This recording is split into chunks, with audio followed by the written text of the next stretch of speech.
मित्रों नमस्कार। सूचना की दुनिया पर आपका स्वागत है। मैं हूं डॉक्टर सुभाष चंद्र सिंह, राज्य सूचना आयुक्त उत्तर प्रदेश। आज हमारे पास दो अधिकारी उपस्थित हैं। हमारे बाईं ओर रत्निका श्रीवास्तव जी हैं, 2020 बैच की पीसीएस अफसर हैं। पहले कुशीनगर में एसडीएम थी पहली पोस्टिंग, और अब बरेली में एसडीएम सदर हैं दूसरी पोस्टिंग। एक प्रकार से कहें तो अपनी सेवा में बिल्कुल नई अधिकारी हैं, और मुझे लगता है कि आरटीआई के बारे में इनको बहुत जानकारी नहीं होगी और बहुत फेस भी नहीं किया होगा। तो मेरी कोशिश ये होगी कि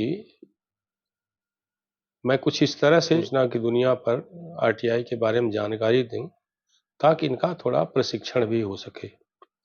और उनके पास में उपस्थित हैं विभा उपाध्याय जी। ये डिप्टी डायरेक्टर हैं पेंशन निदेशालय में, यूपी फाइनेंस सर्विस से हैं, और ये पुराने अधिकारी हैं। अभी बातचीत हो रही थी अनौपचारिक, तो बता रहे थे कि 13 वर्ष की सेवा हो गई, तो उनके पास आरटीआई का पर्याप्त अनुभव है। बहरहाल आज हम दोनों लोगों से बात करेंगे और बातचीत कुछ इस दिशा में जाएगी कि इनका शिक्षण प्रशिक्षण तो हो ही, सूचना की दुनिया के जो दर्शक हैं, चाहे वो अधिकारी वर्ग हो, जन सूचना अधिकारी हो या वादी हो, जो भी है उनका थोड़ी सी जानकारी बढ़े। तो मैं शुरुआत रत्निका जी से करता हूं। आप थोड़ा आरटीआई के बारे में अगर पास कोई जानकारी हो, कोई समस्या आई हो तो आप बता सकते सर हैं, मैंने या कोई प्रश्न हो। जी सर। सबसे पहले तो थैंक यू सर कि ये अपॉर्चुनिटी मुझे प्रदान की आपने। और मैंने पहले भी वीडियोस देखे हुए हैं, तो आरटीआई के बारे में जो बेसिक या फंडामेंटल्स हैं वो तो मेरे क्लियर हैं। बट क्योंकि हम लोगों को डे टू डे लाइफ में ये बहुत ज़्यादा देखना पड़ता है, इसलिए मेरा एक सवाल ये था सर कि ऑनलाइन ट्रैकिंग एंड ट्रेसिंग का आरटीआई में अभी तक क्या डेवलपमेंट हुआ, ताकि हम सब उससे अवेयर हो जाएं।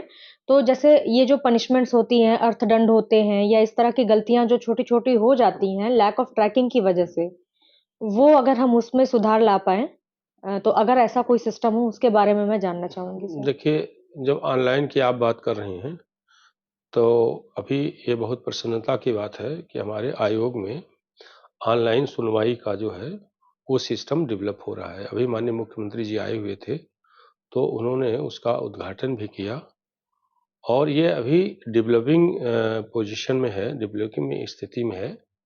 तो धीरे धीरे करके मुझे लगता है 2-4-5 महीने में ऐसा कुछ हो जाएगा कि वादी हो या प्रतिवादी, अगर चाहे तो ऑफलाइन सुनवाई में आए या अपने जिले में रह करके वो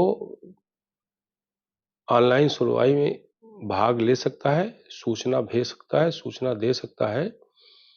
एक तो ये आयोग की प्रगति है। दूसरी, ऑनलाइन के बारे में जब आप बात करती हैं तो मैं ये बताना चाहूँगा कि आरटीआई एक्ट जो है अधिकतम पारदर्शिता और न्यूनतम भ्रष्टाचार, ये दो मुख्य मार्गदर्शक सिद्धांत हैं इसके। जब अधिकतम पारदर्शिता होगी तो निश्चित तौर पर न्यूनतम भ्रष्टाचार होगा। इन दो चीजों को सैद्धांतिक रूप से हमारे अधिकारी वर्ग को ध्यान में रखना चाहिए और पॉजिटिवली ये सोचना चाहिए कि चूंकि वो सिस्टम है, मैं सिस्टम अधिकारी वर्ग को एक तरह से एग्जीक्यूटिव बॉडी जो है, हमारी जो कार्यपालिका के जो है एक तरह से अधिकारी जो है बैकबोन है, तो उनको ये दो मार्गदर्शक सिद्धांतों के बारे में ठीक से मनन करना चाहिए, समझना चाहिए। जब इन दोनों को फॉलो करेंगे तब आप सूचना देने के बारे में मानस बनाएंगे, और हमारा कर्तव्य भी है कि जो सूचना हमारे पास धारित है वो हम दें। बस ये ध्यान रखें कि जो भी सूचना दें वो 30 दिन के भीतर, 30 दिन के भीतर ये नहीं होता है कि आप 29वें दिन सूचना दें। 30 दिन का मतलब है कि जितनी जल्दी हो सके उतनी जल्दी। और सूचना अगर कोई आपके पास नहीं है तो आप 5 दिन में जिस भी विभाग के पास सूचना हो वहां आप अंतरित कर दें। कभी कभी होता है जन सूचना अधिकारी को ही मालूम नहीं है कि ये कहाँ सूचना है, तो आप कोशिश ये करिए कि सूचना के नजदीक उसको अंतरण कर दें। जहां आपको लगे कि यहाँ सूचना होगी ही, नहीं होगी तो उसके आसपास कहीं उसी डिपार्टमेंट में होगी, एक तो ये कर दे। दूसरा, जो कहना हो आपको 30 दिन के भीतर कहें, इन राइटिंग कहें, और 29वें दिन नहीं, जितनी जल्दी हो सके उतनी जल्दी कहें।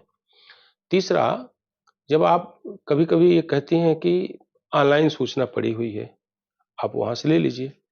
आप ये देखिए क्या आरटीआई में उसने ऑनलाइन मांगा है। अगर आरटीआई में ऑनलाइन नहीं मांगा है तो बेहतर हो कि जो पत्रावली पर सूचना हो वो प्रमाणित करके उसको आप बाई पोस्ट दें। कभी भी वादी से मुझे नहीं लगता है कि आपको व्यक्तिगत संपर्क करना चाहिए, क्योंकि मैं ये मानता हूं, मेरा ये अनुभव है कि कुछ अपवादों को छोड़ दें, आरटीआई एक्टिविस्ट्स वगैरह को छोड़ दें जो आदतन आरटीआई मांगते हैं, तो सामान्य रूप से जो वादी होता है वो सिस्टम के प्रति उसके मन में एक आक्रोश होता है। कहीं उसका काम नहीं हुआ, कहीं 4 बार वो दफ्तर गया, उसकी सुनवाई नहीं हुई। तो जब आप उसको फोन करेंगे तो कुछ बातें कह सकता है कि नहीं नहीं हमको नहीं चाहिए। आप एक बार कई अधिकारियों ने कहा कि मैं आपसे आयोग में मिलूंगा, मुझे यहाँ नहीं बात करनी है। या एक शब्द होता है मैनेज शब्द, इसको आप भी समझती हैं, मैं भी समझता हूं, मुझे खोलने की जरूरत नहीं। वादी प्रतिवादी दोनों जो है इस स्तर पर पहुंचते हैं कि समझ बूझ लिया जाए, तो फिर पारदर्शिता को नुकसान होगा और भ्रष्टाचार उन्मूलन का जो उद्देश्य है आरटीआई का, वो जो है डिस्टर्ब होगा, उसका नुकसान होगा, वह उद्देश्य प्राप्त नहीं होगा।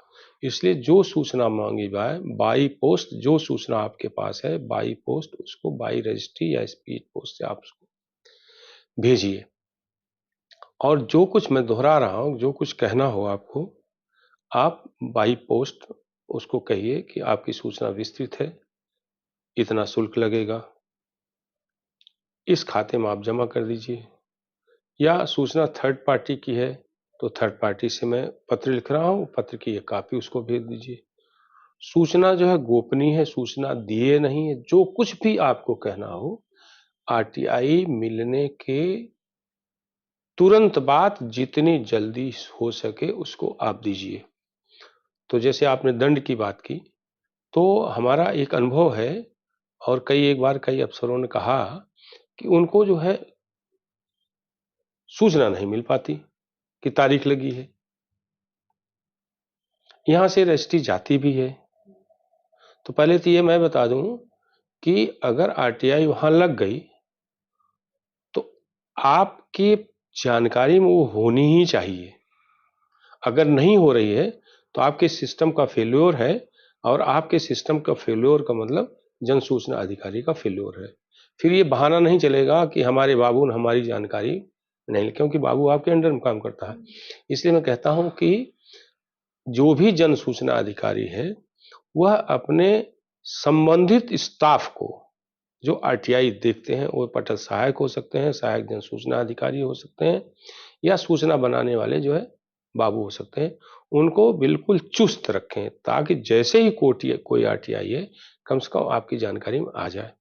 जहाँ तक नोटिस का नोटिस की बात है आयोग से, तो आयोग नोटिस जाता है, नोटिस मिलने का इंतजार नहीं करना चाहिए, क्योंकि हमारे यहाँ ऑनलाइन एक प्रकार से जो है, जैसे हमने नोटिस भेजे तो उसकी एक जो है जानकारी आपको ऑनलाइन भी हो जाती है, यहाँ पर चढ़ जाता है, सिस्टम में लिस्टिंग हो जाती है।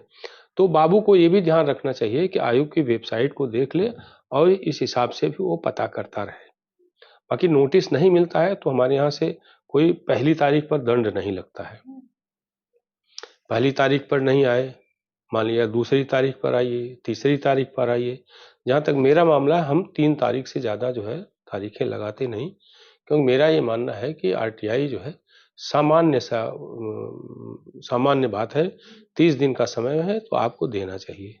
मैं ये मानकर चलता हूँ अगर 1 तारीख पर कोई नहीं आया या उसका कोई प्रतिनिधि नहीं आया, जन सूचना अधिकारी का कोई सूचना नहीं दी गई, दूसरी तारीख पर कोई नहीं आया, तो इसका मतलब मैं मानता हूँ कि ये लापरवाही है, और उस लापरवाही पर अगर दंड लगता है तो ये मानकर चलना चाहिए कि वो उचित है।